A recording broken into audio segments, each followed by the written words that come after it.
Alors, je suis maintenant prêt à reconnaître un membre de l'opposition officielle et je reconnais Mme la députée de Mont-Royal-Outremont.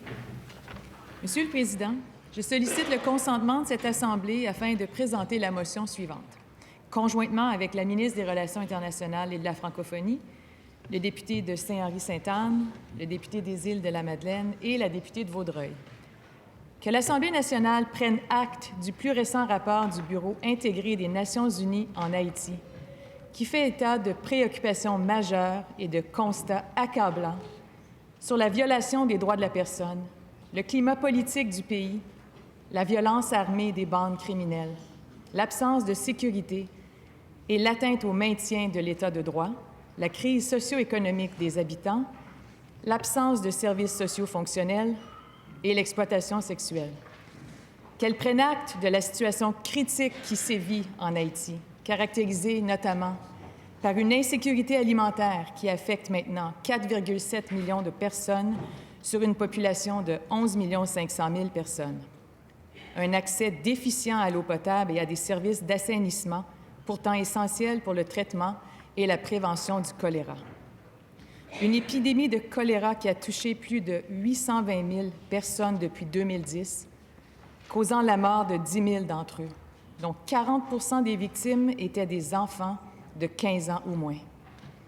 Une hausse marquée du nombre d'homicides au pays perpétrés par les bandes criminelles de 35,2 % en un an seulement, faisant 2 183 victimes en 2022. Qu'elle condamne avec vigueur les viols collectifs et autres actes de violence sexuelle perpétrés par les bandes armées contre les femmes, les filles et, dans une moindre mesure, les hommes et les garçons, pour infliger la terreur et punir et humilier les populations locales. Qu'elle rappelle les liens d'amitié qui unissent le Québec à Haïti et que ces liens sont renforcés par la présence au sein de notre société de plus de 150 000 Québécois d'origine haïtienne. Qu'elle réaffirme sa solidarité indéfectible envers la diaspora haïtienne du Québec. Qu'elle affirme que la solution à la crise en Haïti doit être haïtienne et qu'elle rappelle que la collaboration avec des acteurs locaux pour mettre en place un processus démocratique menant à l'élection de représentants légitimes est nécessaire pour sortir Haïti de la situation dramatique dans laquelle elle est plongée. Qu'elle témoigne de notre solidarité sans réserve envers le peuple haïtien et son désir de retrouver une société stable et sécuritaire.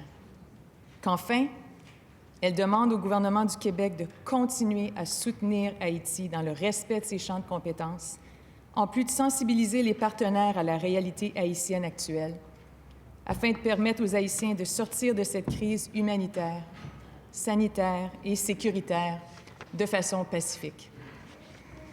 Voilà, merci.